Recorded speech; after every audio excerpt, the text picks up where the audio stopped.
Remember that time in the Bible when it said if you breed two animals next to a striped tree, then the offspring of those animals will come out with stripes? The Bible didn't say that. It said it happened once with Jacob, but it didn't say it will always happen. Remember that time in the Bible when it said for slaves to submit to their masters no matter how gentle or cruel they are? Well, in Bible times, you were a slave because you owed money, so yes, you should pay back the debts that you owe. Remember that time in the Bible when it said anyone who has cursed their mother or father must be put to death? Yeah, that sounds a little extreme, doesn't it? Like, just put to death for just cursing your mother and father. Unless you did it in the presence of a holy God who created the whole universe and everything in it.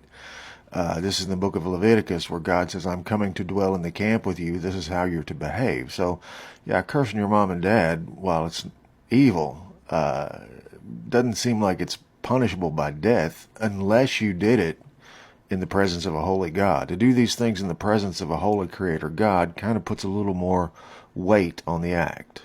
Remember that time in the Bible when God said to be happy about smashing babies on rocks? God didn't say that. David prayed in the psalm that the babies of his enemies' heads would be smashed on rocks because his enemies were smashing his babies on rocks. So what David was crying out for was justice.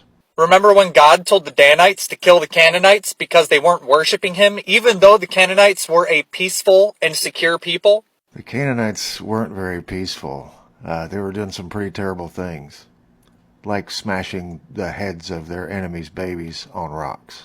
Remember that time in the Bible when it said that when women are on their period, they are impure and unclean for the next 7 days, and anyone who even sits next to them or touches the woman will also be impure and unclean for the next 7 days? Well, menstrual discharge is not clean.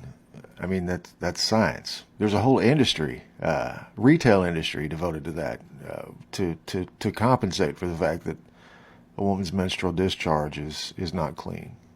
Remember that time in the Bible when it said that if a man is in the middle of a fist fight and his wife comes up and grabs his genitals in the middle of it, then he must chop off her hand? This is case law in Deuteronomy. It's like hypothetical situations. A woman should be prevented from crushing a man's genitals because if she crushes a man's genitals, she wipes out a whole generation. This isn't even my final form! I think maybe you should go back to your cocoon and actually read the Bible a little bit while you're in there.